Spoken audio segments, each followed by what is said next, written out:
pocket and say something like "yo mama" or something like that? I don't know, but they got to handle it. They got to address it. However way you want to do it. Maybe, you have Chris Paul, which is, head of the player side, and, talk with the refs. Try and come to some type of agreement, because it's becoming part of the game where it shouldn't be part of the game. We should really be talking about, the play.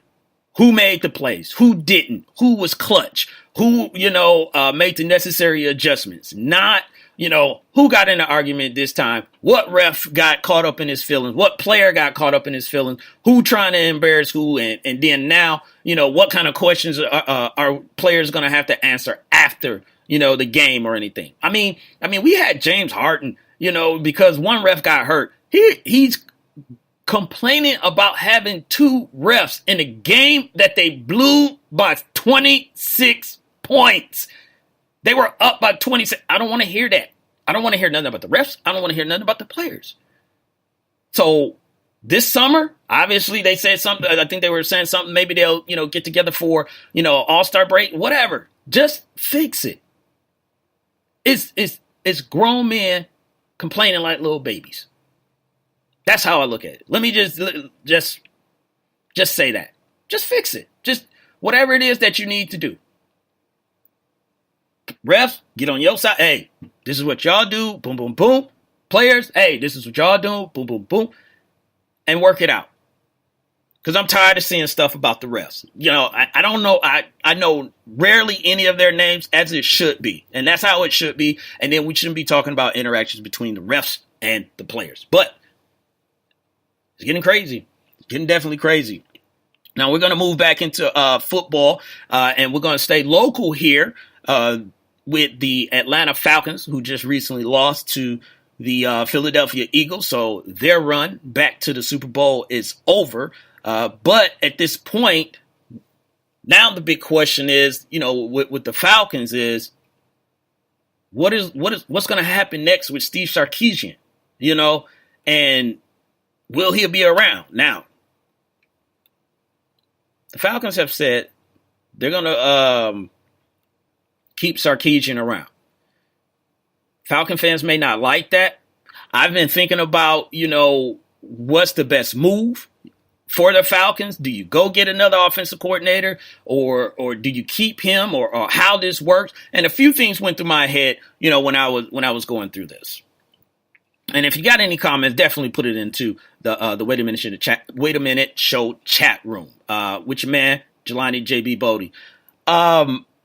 The first thing is, what is it that you want him to do this upcoming season? Now, the reason I say that is because everyone knows this guy was running Kyle Shanahan's offense, and they wanted to keep it like that. And now last year, Shanahan offense that he ran with these same players, they were scoring almost 34 points a game. High power offense. They were in there picking a guy, let it fly. Now, this past season, 21 points. Definitely a drop off. Definitely noticeable, in the league.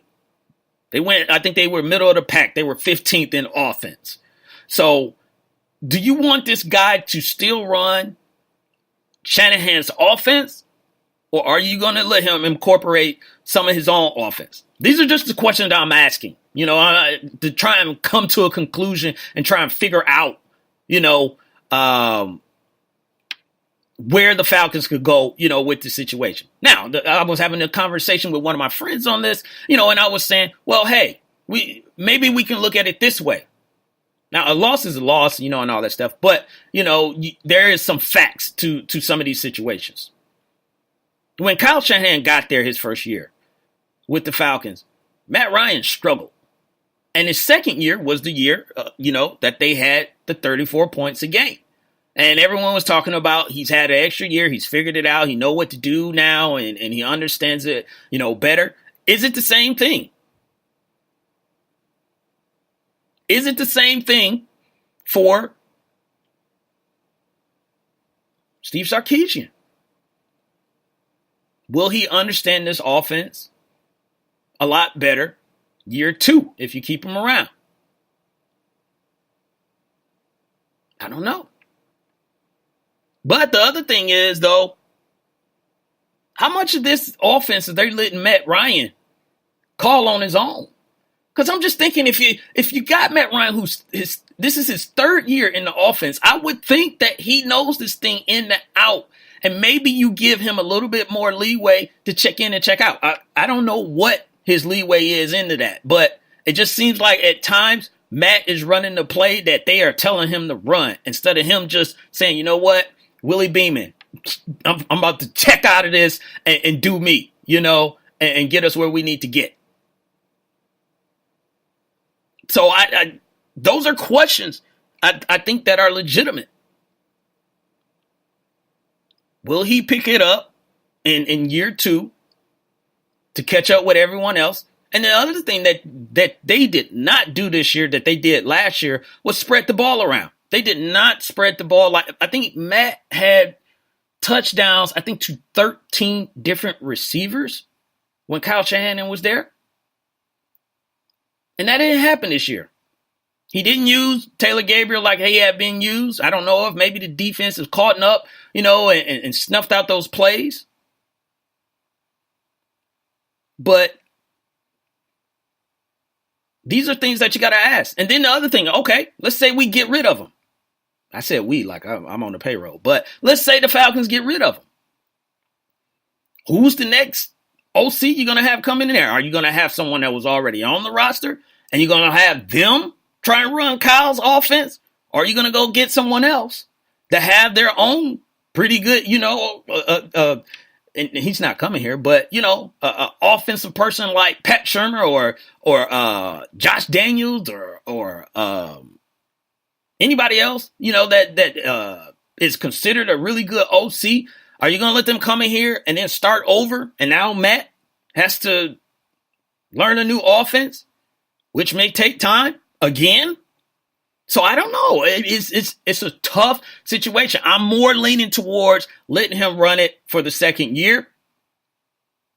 Because if you start over and it doesn't work out, now you're really behind the 8 ball. Now you got guys that are getting out of their rookie contracts. Now you got guys that's ready to get paid. And then we all know when everybody ready to get paid, then the team starts to disperse. You got Matt, who's going to be coming up with a deal that he's going to want to look at to be getting paid. I don't know if he's going to be the highest paid. Hey, it's possible. I told everybody, don't be surprised if Matthew Stafford end up being the highest paid quarterback. And people scoffed at me. They laughed at me. They looked at me and pointed at me. They said, you are crazy. And what happened? So, Matt's been to the Super Bowl. He's been to 2 NFC championship games. He's been to the playoffs. He's actually won a playoff. Matthew Stafford hasn't. I hate to say it, but yeah, he's going to be looking to get paid too. So, I don't know. Not on the wino who's in here in the building said Falcon fans hated Shanahan. Now we talk about the guy like he's the greatest ever. Nino the wino makes a great point. I remember when Shanahan got here this first year and people destroyed him here. And then that 2nd year, all of a sudden, Shanahan is the greatest thing since sliced bread. Sarkisian comes in. Now we struggle again. And now everybody's saying go get Kyle Shanahan back. And then you see what San Fran does when they got Jimmy G. I don't know. That's my point, ladies and gentlemen. I don't know if we should be just so quick to pull the trigger on getting rid of Steve Sarkisian. You're invested this much into him at this point. You may have to sit this out. Ride this out.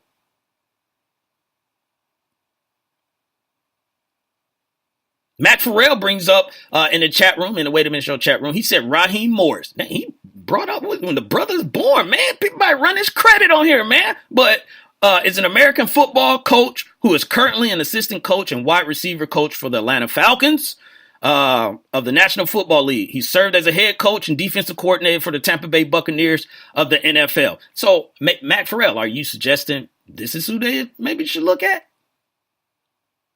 Because Dan Quinn pretty much has tried to get his guys to cross-train. Raheem Morris was known as a defensive guy, and then they put him as a wide receiver coach. So you're absolutely right. Maybe he's, I don't know. But if I had to make a choice, if you're making me make a choice right now, I'm gonna go ahead and say keep Steve Sarkisian in his current position and give it one more year. The time is ticking, and it's you got one more year, Steve, and that's it. Because everything's gonna change after that anyway. If things don't go right. So give him one more year, So we'll go ahead and get off that, with the Falcon talk. Hey, they're out of the playoffs, so we can't spend too much time on them. We got to get to some people, that are in the playoffs. But before we do that, we're going to take a break and come back after that. And we're going to talk about a coaching tree, where is this tree dropping some rotten fruit from it? I don't know. But we'll find out when we come back. This is your man, Jelani J.B. Bodie, host of this thing called The Wait a Minute Show. Hey, what's up, everybody? I am Vince Wright, the sports governor, and you know me from the Sports Done Right show. But when I'm not doing Sports Done Right, I'm in the executive mansion chilling with the Wait a Minute Show. That's right, Jelani Lopan. Indeed. Keep it tuned here, y'all. The Wait a Minute Show. My name is Vince Wright, and I approve this message.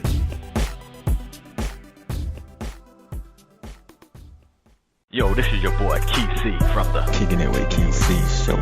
When I want to jam, I'm jamming with Queen Josie and DJ New as they're kicking those vibes. Don't be a crook who steals. Buy what you need at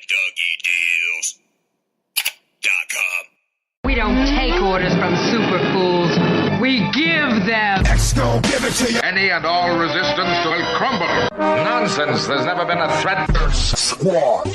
couldn't handle. It is the purpose of the Squad. to align our infamous forces against the powers of good and defeat them, leaving us, the rulers of the world.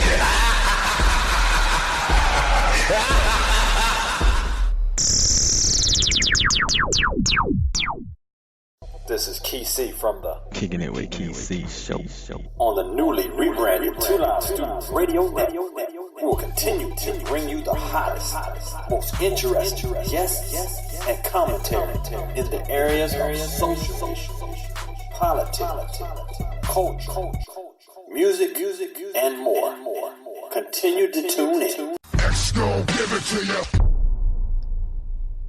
Ladies and gentlemen, we are back. I appreciate y'all for giving me some love this lunchtime, getting your sports fix in. It is your man, Jelani J.B. Bodie, and this is... It's the Wait a Minute Show. Yeah, coming to you from the Two Live Studios Radio Network. And before I go into my next topic, like I told you earlier in the show, for the people that wasn't in the show, I do have another show coming up on Saturdays at 8 p.m. So you can go to the waitaminuteshow.com. Very easy. And then click on episodes. And at 8 p.m., you'll see the live, feed. So you can go in there. Or if you want to watch the show, I also do a live feed from Facebook Live. We won't do a Facebook Live this week because we got some things going on, but we normally do. So you can go to the website as well and click on the Facebook icon or Twitter and follow the show, but also watch the show as well on Saturdays at 8 p.m. Eastern Standard Time, that is. So let's get back into the news. And so I told y'all earlier that I got season tickets here for the Falcons, but I am originally from Flint, Flint, Michigan. That is my hometown, born and raised. I will never change. I love that city to death. Lion T for life. So I cheer for the Lions, and of course, the Lions didn't make the playoffs, so they always in the news about getting another coach, and all this stuff. So now the news is out, and I'm going somewhere with this, so stay with me, y'all. So they're in the news about a potential coach. Now, Matt Patricia, defensive coordinator for the New England Patriots, is rumored to be the next coach. Obviously, these teams that still don't have coaches, they're way